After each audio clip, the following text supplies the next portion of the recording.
Hello everyone, তোমরা তো মেলা ক্যান্টিনের রাস্তার ধারে যেভাবে চটপটি আর ঘুগনি খাও, আমি আজকে সেরকমই বানাবো। আর ফ্রিজে একটু চিকেন ছিল, তাই আমি চিকেনটাও অ্যাড করে নিয়েছি।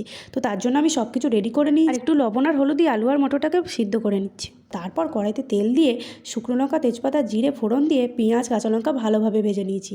এরপরেই আমি টমেটো দিয়ে দেবো।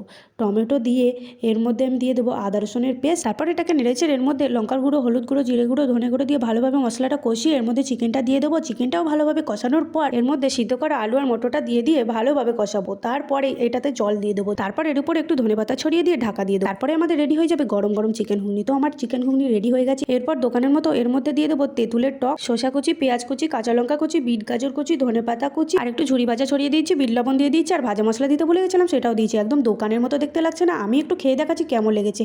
আহা, গরম গরম চিকেন ঘুগনি আর কি চাই এরকম সন্ধ্যাবেলায়। তোমরাও বাড়িতে বানাও, আর অবশ্যই ভালো লাগলে লাইক কমেন্ট শেয়ার করে দিও। টাটা।